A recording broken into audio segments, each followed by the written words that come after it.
ሰላም አለይኩም ወራህመቱላሂ ወበረካቱሁ። ውድ ልዩ ሚዲያዎች እንዴት ናችሁ?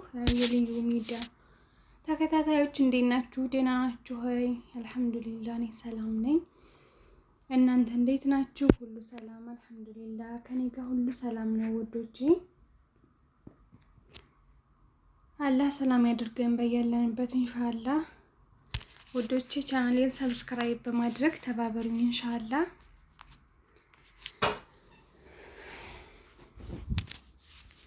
እና ላይክ ሰብስክራይብ ማድረግ አትርሱ። አንዲት ትንሽ ለኛ ለስደተኞች የምትሆን ምክር ነው ኢንሻአላህ። ለኔም ለእናንተም ይጠቅመናል ብዬ ያሰብኩትን ነው ማለት ነው ዛሬ። እሱ ምንድነው? የጊዜያችን ሁኔታ እና የኛ አካሄድ በሚል ማለት ነው ውዶቼ። እኛ ከኔም ከኖርኩበትም ካለፍኩበትም ብዙ አመት ታየሁት ስደት ላይ ሆኖ በሚታይ ሜዳ ላይ በምናየው ነገር ተበልቶ በቃ ብቻ በጣም የሚሆን ሆኗል። በቃ ኦሬዲ የሆነ ነገር ነው በቃ ይሆናልን ብለን የሆነ ውስጣችን የምናስረዳው ነገር አለ። የምናየው ነገር ሆኖ ይመስለናል ማለት ነው። እና አንዳንድ ጊዜ መረር ብላችሁ ለማሰብ ሞክሩ ማለት ነው። ለምንድን ነው ነገሮችን ጠለቅ ብለን ማሰብ ስንችል የሚበላሹብን ነገሮች አይኖሩም ማለት ነው። ለምን እኛ እንደምናስበው ላይሆን ይችላል ነገሮች እንደምናያቸው ሊሆን ባይሆንስ ብለን ማሰብ መቻል አለብን ማለት ነው። የወዶች እኛ ስደት ላይ ሆነን ምንም አናውቅም። ያየነው ሁሉ እውነት የሰማነው ሁሉ እውነት ነው የሚመስለን እና ገንዘባችንን እንጠብቅ። እኔም እናንተም ማለት ነው ማለት ላየነው ሁሉ ሰፍ ባንል፣ ያየነው ሁሉ ባንገዛ፣ ለሰማነው ሁሉ ባንረዳ። ያ ማለት የሚረዳ ፈጣሪ በሙስሊምም በክርስቲያንም ምስኪን የሆነን ሰው የቸገረውን ሰው መርዳት ያለ ነው። ነገር ግን አለ ደግሞ እንዲሁ ዝም ብሎ ልክ በቃ በጣም ሲጠና ባካኝ እንዲሁ ተሜዳ የተገኘ ይመስል ላያችሁት ሁሉ ሰፍ አትበሉ ማለት ነው። ምክንያቱም ምናልባት እንኳን እነዛ ሰዎች ከኛ የተሻሉ ይሆናሉ ይመስለናል እንጂ ከኛ የተሻለ ሊሆን ይችላል ያ የምናየው የምንለው ነገር ማለት ነው። እና ለምናወጣበት አግባባዊ ጉዳይ ማወቅ መቻል አለብን ውዶቼ ማለት ነው። ገንዘባችንን እዚህ ሆነን 5 ብር 10 ብር የምናወጣት ምንም መስላት ትታየን። ነገር ግን ኢትዮጵያ ቁጭ ብላችሁ በኢትዮጵያ ግን ስንመነዝር ስንት ይሆናል የሚለውን መመንዘር አለብን ማለት ነው። በዚህ ስናጠፋ እዚህ ለኔ ያልሆነ ልደሰት ብለን በማይረባ ልብስ፣ በማይረባ ጨርቅ፣ በማይረባ ነገሮች ቫልዩ ሰተን ስናጠፋ ያ ገንዘብ እየጎደለ ነው የሚሄደው። ኦልሬዲ ይሄንን ሰው ሰጥቶኝ ይሆናል ብለንም ልናጠፋ እንችላለን። ሰዎች ከሰጡን እነዛ አረቦች ከሰጡን በነገራችን ላይ 10-5 እነሱ የሚወረውሩልን ብናስቀምጣት ለኛ በጣም ትጠቅማለች። ነገር ግን ይሄ በቃ ሴትዮዋ ሰተኝ ነው ሰውዬ ሰጥቶኝ ነው ብለን ያንን የለፋንበትን ያክል ዋጋ ሳንሰጠው የምናጠፋበት ነገር አለ፣ በማይረባ ነገር ማለት ነው።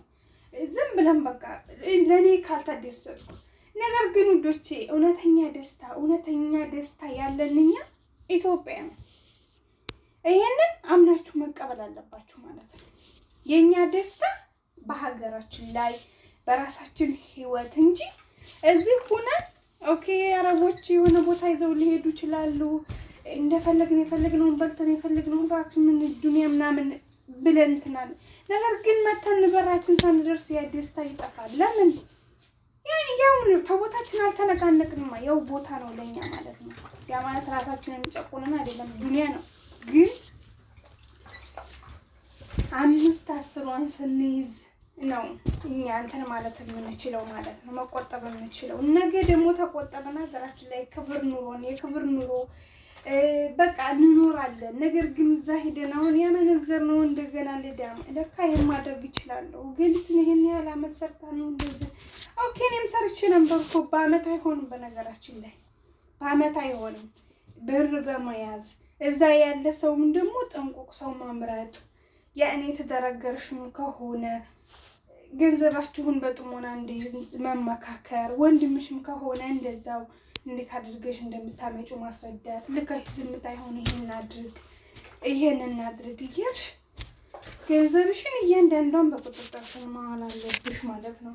ያን ጊዜ አይጠፋብሽም ደሞዝሽ፣ ገንዘብሽ ማለት ነው። ነገር ግን ዝም ብለሽ መላክ አለብሽ ብቻ መላክ ባለብሽ ሰዓት የምትልኪ ከሆነ ገንዘብሽን ሄዷል ይሄን ስሩ ብለሽ አልተናገርሽም። ቢያጠፉትም ምንም አታውቂም።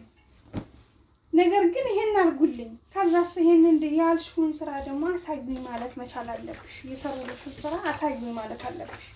ማመን አለመተማመን ሳይሆን አንደኛ አንቺን ያስደስትሻል፣ ሁለተኛ ደረጃ እነሱንም ያሳምናቸዋል ማለት ነው። ስለዚህ የምናወጣበትን ገንዘብ እንወቅ። በሚዲያ ላይ የምናየውን ሁሉ ይሄንንም ለኔ አድርሽልኝ፣ ይሄን ለኔ ግዢልኝ ውዶቼ። በአካል የሚገዛና በኦንላይን የምናየው ነገር ሀታ ኢትዮጵያ ሆኖ ቢሆን አንድ አይደለም። እኛን የሚበላን እንጂ እኛን የሚያሸቅበን እኛ እንድናድግ እኛ በአጭር አመት እንድንለወጥ የሚጋብዝ ሰው የለም፣ ማንም ቢሆን ማለት ነው። ስለዚህ በእግራችሁ ብትሄዱ ያንን እቃ በቀላሉ ዋጋ ምናልባትም መግዛት ትችላላችሁ። ነገር ግን ዝኩናችሁ በቃ ተደራይቶ ቢቆይኝ ብላችሁ የምታደርጉት ነገር ቢያንስ እንኳን እናንተን አልጎዳችሁም ቢባል የ5000 6000 ትበላላችሁ ማለት ነው ባጭሩ። ያ ደግሞ 5000 6000 ኢትዮጵያ ላይ ምንም አታደርግም የሚል እናስባለን። ለምን በዶላር ነው እኛ አሁን እዚህ የምናስበው። ነገር ግን ኢትዮጵያ ለሚኖር ሰው ምን ያህል ቫልዩ እንዳለ 5000 ብር በስነ ስርዓት ያውቃል ማለት ነው። እና ብር ያዙ፣ ገንዘብ አታጡ። ዝኩናችሁ ምልኩት እቃ ምናልባትም እናንተ እንዳሰባችሁት እዛ ላታገኙት ትችላላችሁ።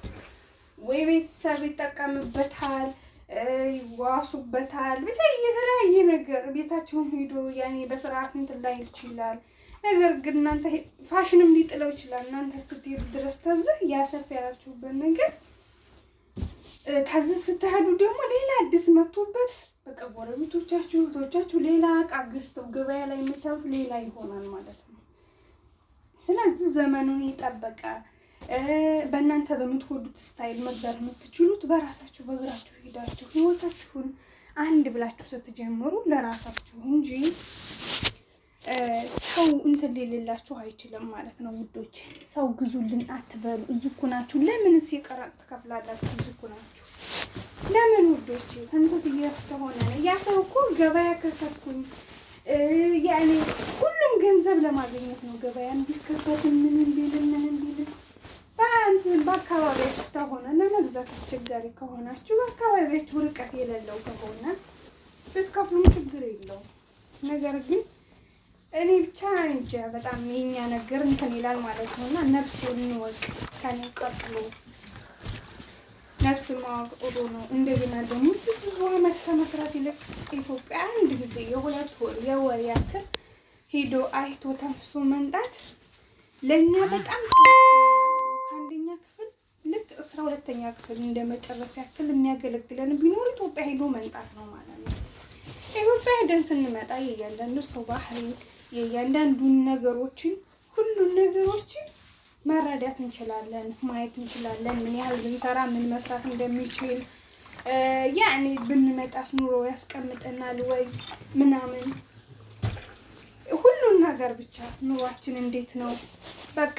ነገር ግን እዚህ ሆነን ብቻ ዝም ብለን መርሃባ እያልን ነገሮችን አይኑሮም ተወዷል አያስመጣምም ሲሉን በቃ እያለቀስን በቃ እኔ ባበቃልኝ አልሆነልኝም እያልን ዝም ብለን እዚህ ሃይ የምንል ከሆነ ነገም ኢትዮጵያ ያኔ በቃ ለኛ ጨለማ ናት ምንጊዜም ማለት ነው። ነገር ግን በመሀል ሄደት እያላችሁ እያያችሁ መንጣት ከዛም በኋላ ምን መስራት እንዳለባችሁ ምን አለመስራት እንዳለባችሁ ማድረግ አለማድረግ ምን ያህል እንደሆነ አይታችሁ ትመጣላችሁ ማለት ነው የኔ ወዶች። እና ይሄንን ይመስላል የዛሬው ቪዲዮዬ።